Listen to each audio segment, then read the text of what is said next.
Estamos con don Ramón Casas Vallés, al que voy a presentar, aunque creo que no hace falta, todo este auditorio lo conoce de sobra.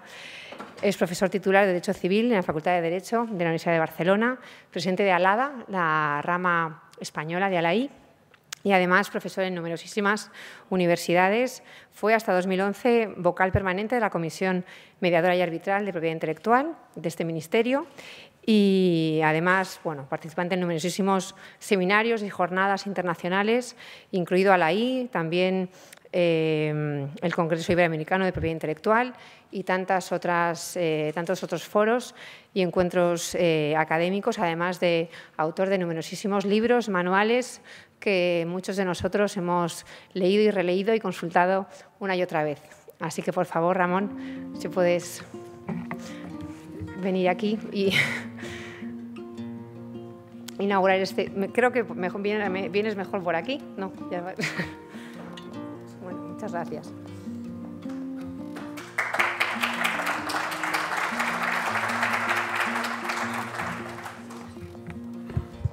Buenas tardes. Bueno, voy a hacer una pequeña aclaración, porque si no, el actual presidente de ALADA me llamará al orden. Bueno, también podemos tener una presidencia coral, si quieres. Bueno, las frases hechas, como ustedes saben, existen porque tienen base. Luego, de tanto repetirlas, se gastan, se convierten en estereotipos, pero de vez en cuando recuperan su pleno sentido. Y este es el caso. Para mí es un honor de verdad, introducir esta jornada conmemorativa y hacerlo precisamente recordando a Antonio Delgado, una persona unida a la propiedad intelectual desde muchos años atrás, unida a muchas instituciones. Si hiciera la lista, saldrían SGAE, CISAC, OMPI, ALADA, este mismo ministerio que nos acoge, con el que colaboró en tantas ocasiones, y, por supuesto, como no, el Instituto Autor, que él fundó y dirigió. Somos muchos, yo casi diría que todos los que nos dedicamos a la propiedad intelectual, los que tenemos contraída con él una deuda importante.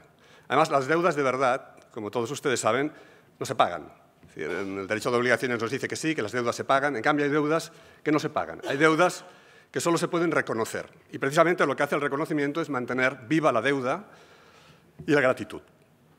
Sin perder de vista a Antonio Delgado, yo me centraré en lo que, de hecho, creo que se me había pedido. Conmemoramos un aniversario, el del Instituto Autor, y se trata de dibujar una rápida panorámica histórica, destacando algunos hitos del pasado próximo o relativamente próximo. Soy profesor de Civil y los profesores de Civil tenemos una tendencia a remontarnos siglos atrás, y también los retos que afrontamos de cara al futuro. Me permitirán, y seguramente les tranquilizará, aunque no mucho, que me remonte a la vieja Ley de Propiedad Intelectual de 1879, una ley vieja pero todavía aplicable, de acuerdo con esa vida prestada, un tanto espectral, que las disposiciones transitorias de las nuevas leyes suelen proporcionar a las antiguas. La cosa, además, seguirá así durante largo tiempo, porque los autores, como las demás personas, fueron muriendo ininterrumpidamente hasta el 6 de diciembre de 1987, esto es, justo el día antes de la entrada en vigor de la Ley de Propiedad Intelectual de 1987.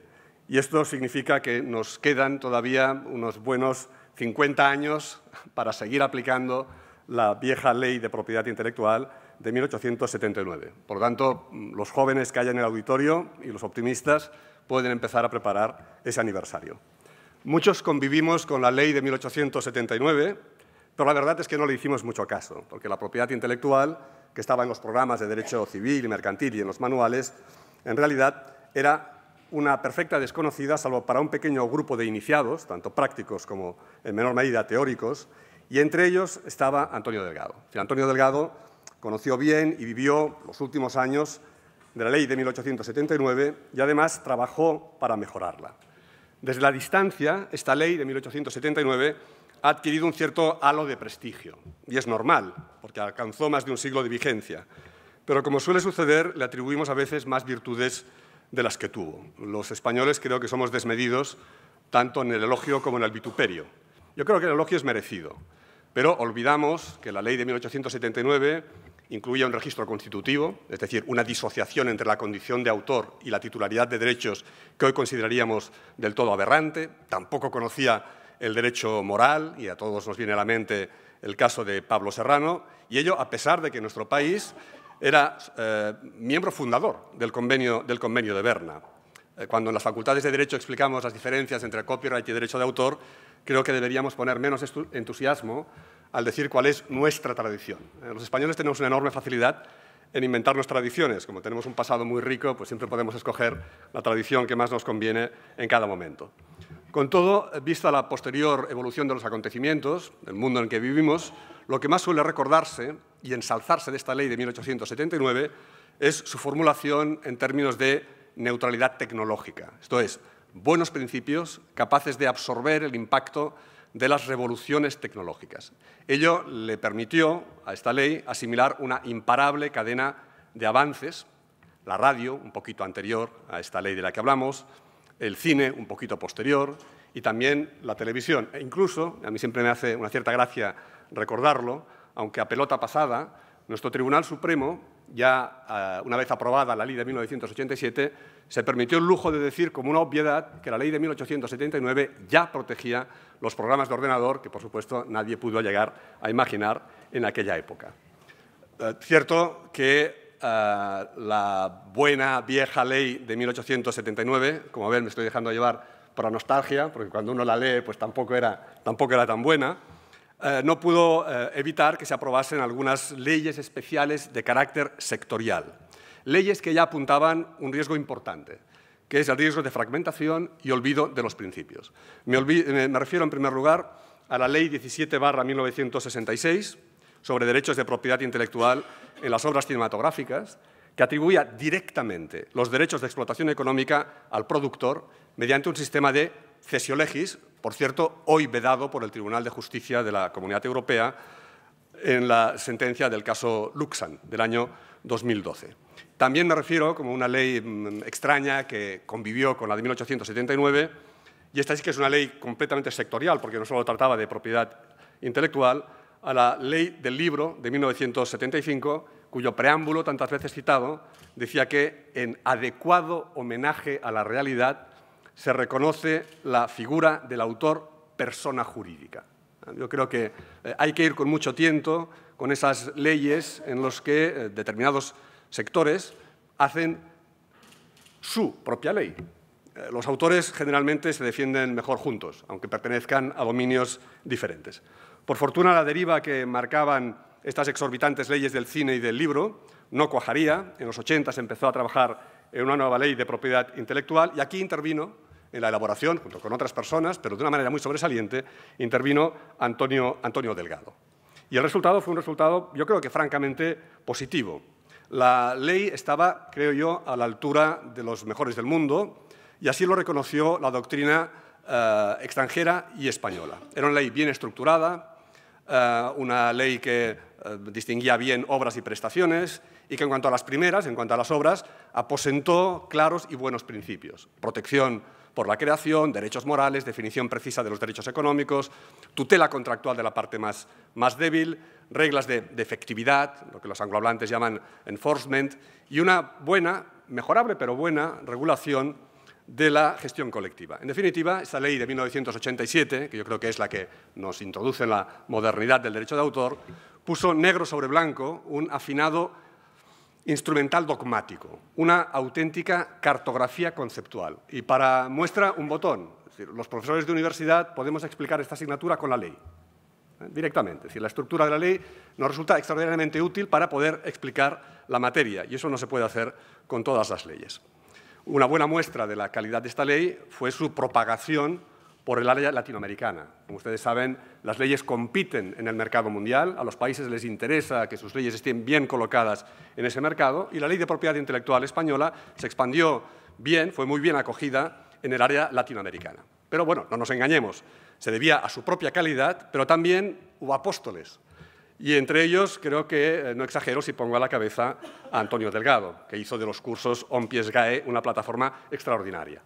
Su huella ha quedado en no pocas leyes latinoamericanas, en las que intervino además directamente, y también en la formación de todo un colectivo. Pesaron para ello sus conocimientos, pero también su carácter, su brillantez, su simpatía, e incluso su atractiva y a veces desternillante mordacidad. Muchos hemos parasitado, creo yo que en el buen sentido, el trabajo de Antonio. también en este ámbito de las relaciones americanas. Basta con mencionar su nombre, es una experiencia que todos hemos hecho, decir que uno es amigo suyo, o simplemente que le conoce o que le admira, para que automáticamente se nos abran todo tipo de puertas. Bueno, cuando se aprobó la ley de 1987, se produjo, echaré mano de Borges, de la Biblioteca de Babel, un momento de extravagante felicidad, ¿no? Una sensación de, bueno, hemos hecho el trabajo que teníamos que hacer. Nadie ignoraba la realidad, es decir, los juristas sabemos perfectamente, bueno, vamos a echar mano de un título de una película, que nadie asocie los dos nombres, es decir, no habrá paz para los malvados. Bueno, para quien no hay paz es para los juristas, y lo sabíamos todos perfectamente.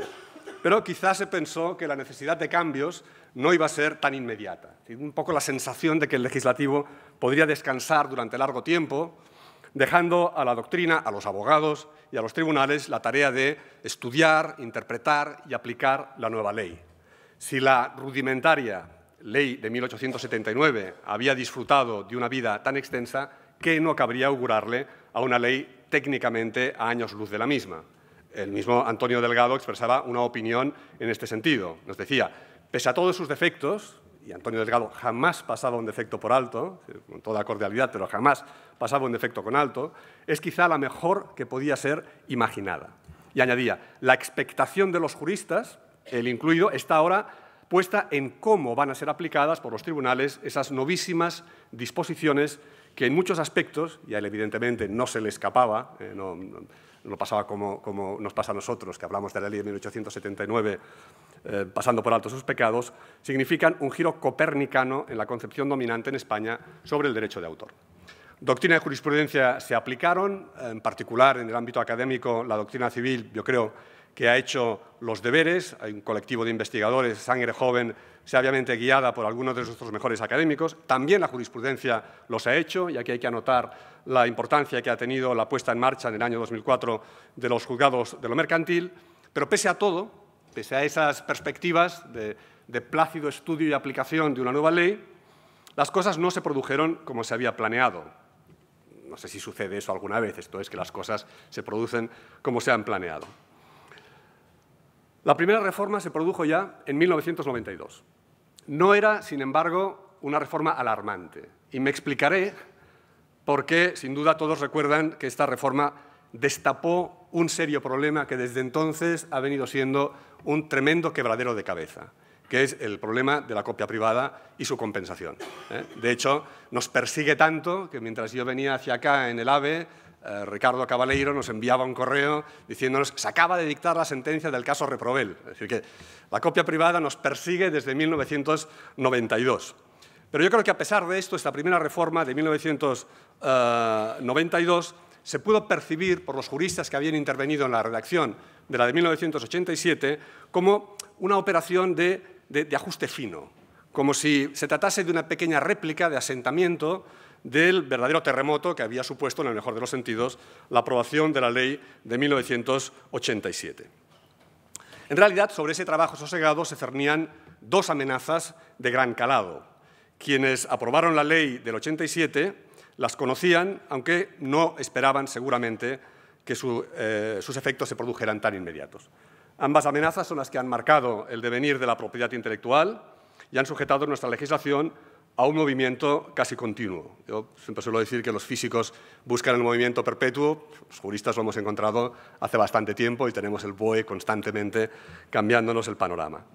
La primera de estas amenazas, entre comillas, la palabra amenazas es puramente descriptiva, como algo que tiene consecuencias importantes, no como algo que sea necesariamente negativo, como verán de inmediato. La primera derivaba de la pertenencia de España a la Comunidad Europea. Desde hacía ya un par de años estábamos en la Unión Europea y poco anterior era también el Acta Única Europea. Lo subrayo porque cuando España se sube a la Unión Europea, el tren acaba de pegar un acelerón. Es decir, no nos subimos a aquella época en la que el Tribunal de Justicia, como mucho, dictaba alguna sentencia en la que se preocupaba del encaje de la propiedad intelectual con el derecho primario, aquellos casos del Deutsche Grammophon o el caso Coditel. Nos subimos al tren cuando el tren acaba de acelerar. Y esto va a tener una importancia enorme en el devenir de nuestro derecho después de la ley de 1987. Y además, segundo elemento a tener en cuenta, es decir, por qué no hemos podido vivir aquella sosegada vida a la que aspiraron los redactores de la ley de 1987. El segundo ingrediente pues, está asociado a la revolución digital. Tradicionalmente, la propiedad intelectual era un asunto entre autores e industria, los usuarios eran simplemente usuarios, la distinción entre uso y explotación funcionaba a la perfección, era, usando un título de una conocidísima obra de Stefan Zweig, era el añorado mundo de ayer, un mundo claro, ordenado, sencillo. Hoy, en cambio, como consecuencia de esta revolución digital, a veces no sabemos si hay comunicación o hay distribución, caso Just Soft. O, sencillamente, no sabemos ni siquiera si hay explotación, qué es enlazar, caso Svensson y su progenie. En este contexto de las nuevas tecnologías, los antes pasivos usuarios se han encontrado con un arsenal que les convierte en protagonistas, en agentes que ya no cabe ignorar.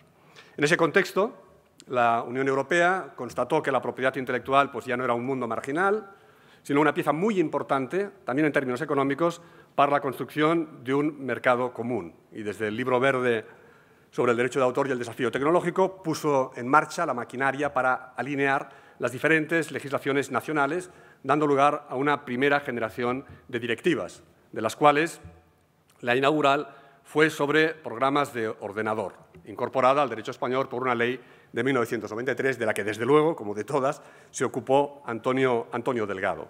Los dos puntos más relevantes de esta incorporación serían uno de forma y uno de fondo.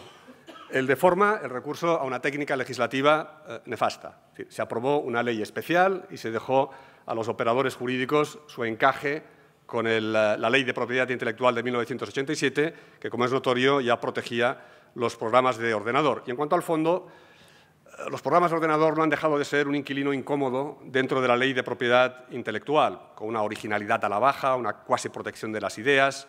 Y para más INRI, nuestro legislador, sin que nadie se lo pidiera, fue más allá al aceptar cosas que no eran necesarias, como la autoría de las personas jurídicas. Después de esta directiva, siguieron otras que fueron incorporadas a través de leyes especiales, produciendo al final un resultado que desdibujó completamente la nítida fotografía que resultaba de la ley de 1987. Cada una de estas leyes pues, fue analizada, comentada y criticada, en su caso, por Antonio Delgado. Por fortuna se impuso la sensatez y en el 96 se aprobó un texto refundido que reunió todas estas leyes. Por supuesto, hubo algunos problemas pues, de jerarquía normativa. Un gobierno tiene menos margen de maniobra que el legislador. También quedó fuera alguna cosa por pura inadvertencia, presunciones de cesión de derechos sobre obras publicitarias, pero la refundición fue un verdadero alivio.